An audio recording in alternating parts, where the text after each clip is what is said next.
எங்க அப்பா எங்களை கவர்மெண்ட் ஸ்கூல்ல சேர்த்து விட்டாங்களா, அதனால தான் நாங்க வரல. ஏன்?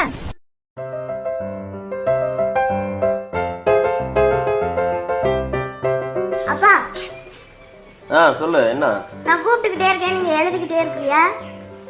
என்ன பிரச்சனை? என்னையா? என்ன சொல்லு. ஏன் நீ அந்த ஸ்கூல்ல இருந்து மாத்தி கொண்டாந்து கவர்மெண்ட் ஸ்கூல்ல சேர்த்து விட்டீங்க? ஏப்பா என்ன பிரச்சனை இப்படி வந்து கேக்குற? ஏன் இந்த ஸ்கூலுக்கு வரலன்னு என் ஃப்ரெண்ட்ஸ் எல்லாம் கேக்குறாங்க. எனக்கு அழுகையா வருது. பிரைவேட் ஸ்கூல்லாம் நிறைய பணம் கட்டணும்ப்பா, அதனால தான் உனக்கு கவர்மெண்ட் ஸ்கூல்ல கொண்டு வச்சிருக்கேன். ஏன்பா பணம் கட்ட வேண்டியதானே? இல்லைன்னா ஃபர்ஸ்ட் அந்த ஸ்கூல்ல சேர்த்துருக்காங்கல்ல. இப்போ பாருங்க ஃப்ரெண்ட்ஸ் எல்லாம் பிரிஞ்சுட்டேன் தானே. அப்பா மழை பெஞ்சு விவசாயம் நல்லா இருந்துச்சு, பணமும் நிறைய வந்துச்சு. உடனே பிரைவேட் ஸ்கூலில் படிக்க வச்சேன். இப்போ மழை இல்லை, விவசாயம் இல்லை, அதனால என்னால் ஒன்றுமே சமாளிக்க முடியலை. அதனால தான் உன்னை கொண்ட கவர்மெண்ட் ஸ்கூலில் சேர்த்தேன். சரிதானே? கவர்மெண்ட் ஸ்கூல்ல எல்லாம் தண்ணி வசதி இல்லாம பாத்ரூம்லாம் ரொம்ப மோசமா இருக்குப்பா. ஏன்பா ஒரே ஊர்ல பணம் கட்டி படிக்கிறதுக்கு ஒரு ஸ்கூல், பணம் கட்டாம படிக்கிறதுக்கு ஒரு ஸ்கூல்? அதெல்லாம் நம்ம கையிலேயாவா இருக்கு, அரசாங்க கையில எல்லாம் இருக்கு. அரசாங்கம்னா என்ன?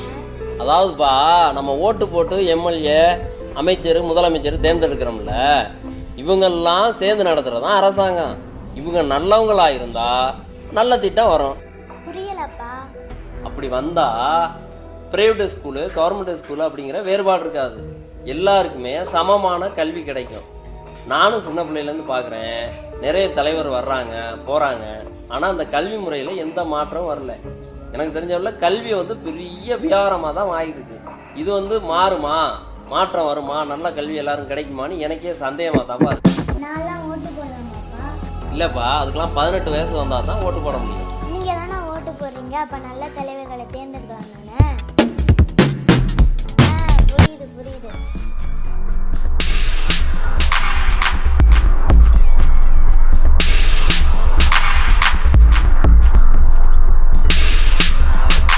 அண்ணே வணக்கம்ண்ணே. வணக்கம் வணக்கம் வணக்கம் வணக்கம். நம்ம சின்னத்தை பார்த்து ஓட்டை போட்டுருங்க. பாருங்கள், நம்ம மக்களுக்கு செய்கிறதுக்கு இந்த மாதிரி மறைஞ்சு வந்து செய்ய வேண்டியிருக்கு. என்ன சேனல்னே தெரிலண்ணே.